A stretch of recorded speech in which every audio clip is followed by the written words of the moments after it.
Malaking ukang iniwan ng magnitude 7.8 na lindol sa bahagi ito ng Jensan Tibuli Surala Road na nagkokonekta sa Jensan at South Cotabato. Naputol ang bahagi ng kalsada dahil sa pagguho ng lupa. Kabi-kabilang landslide na naitala sa mga kalapit na lugar. Ilang poste rin ang natumbahan. Sarado muna ang bahagi ng kalsada. Hindi na tayo pwedeng gumawa dito. So kailangan yung nasirang portion, i-design na ng mga engineer natin na itatabi natin dito sa mas malayo sa bangin. Detour. Detour. Wala tayong choice.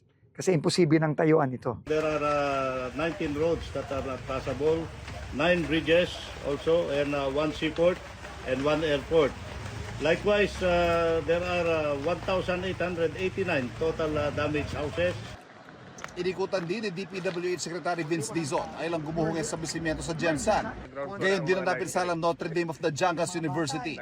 Ininspeksyon ng DPWH at DOH ang ilang ospital. Isa sa ininspeksyon ang Sarangani Provincial Hospital kung saan nasa 150 pasyente ang inilipat muna sa mga tent sa harap ng ospital. Kabilang sa mga napinsala ang mga kisame, ICU at pedia ward. Ayon sa Malacanang, pinatututukan ni Pangulong Bongbong Marcos sa mga apektadong ospital.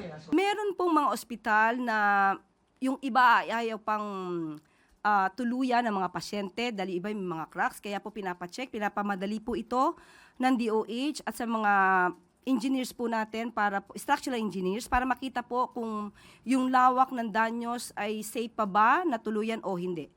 Prioridad din daw ang supply ng kuryente sa mga ospital. Ayon sa DOE, 12 sa 24 na apektadong ospital ang may kuryente na. Posibleng sa loob ng 48 oras ay maibalik na ang kuryente sa mga nalalabing ospital, maliban sa ospital sa Glan Sarangani dahil sa pagbagsak ng tulay roon. As of 1 o'clock,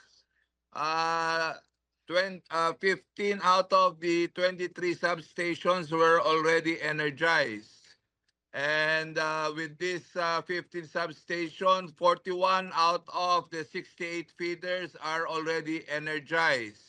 So 65% of substation restored, 59% of the feeders restored. Out of the 338,746 household, ang restored na is 201,654. So we only have a remaining unrestored consumers of about 137,000. Sa mga gasolinahan naman, 47 ang hindi operational dahil sa tinamong pinsala. Di makapasok na tauhan at kawalan ng supply ng kuryente. Sa situation briefing, kinumusta rin ng Pangulo ang mga evacuation center. Mga designated evacuation center, nagagamit ba lahat o may nasira din?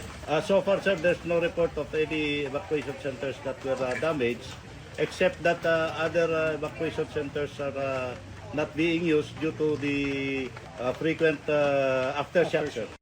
Nakausap din ng Pangulo sa situation briefing si General Santos City Mayor Lorelai Pacquiao at nangakong tutulungan ng national government ang Jensan.